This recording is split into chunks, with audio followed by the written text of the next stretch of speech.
Most of us look at our smartphones for hours each day without giving a thought behind the technology that drives the smartphone display. There are many technological advancements in the previous years like the SMOLED display, the QLED display, 4K display, but which one is sufficient to you? In this video I am gonna answer just that. So keep watching and subscribe to my channel. A 720 pixel image 1280 by 720 pixels might look fine on your 6-inch smartphone display, but if you try to project it on a wall or a cinema hall, it would look blurry. So people and smartphone manufacturers in general refer to pixel density rather than just the pixel count.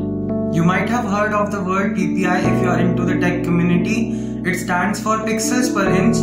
Although the pixel density can also be measured by the units pixels per centimeters, but it is more convenient to use pixel per inch. To measure pixel density, just measure 1 inch on the screen diagonally and draw a diagonal and count how many squares it intersects while going through the diagonal. That will be your pixel density per inch. Nowadays the technology has improved so much that you won't be able to see the individual pixels no matter how close you hold the screen to your eyes. Improving the pixel density beyond this point is practically useless because most non-geek people cannot see the difference anyway.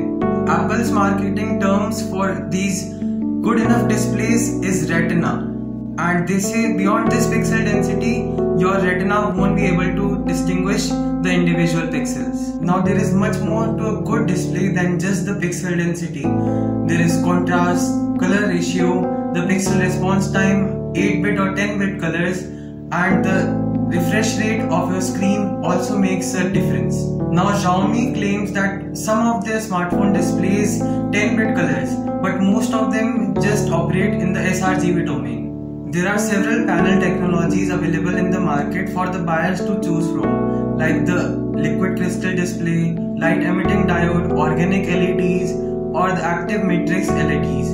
But for most of the buyers, they cannot differentiate between the active matrix LEDs and the organic LEDs. So an organic one will be the best one for you, which switches off the LEDs or the diodes when it is not in use or when it is black in color.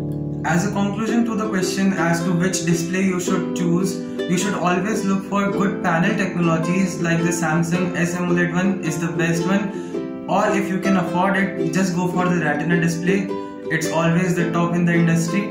Talking about the pixels, you can just go for 720 or 1080 pixels. Rather than spending a lot on these aspects, just spend more on the aspects like camera or maybe the battery life of the phone, which is also affected by the panel technology, because it is just useless to spend your money on an 8K display just in your smartphone if you don't do video editing or photo editing on it. Like, who does that? My opinion is that you should always look for what you want in the display. For an average buyer, 1080 pixels would be the best option.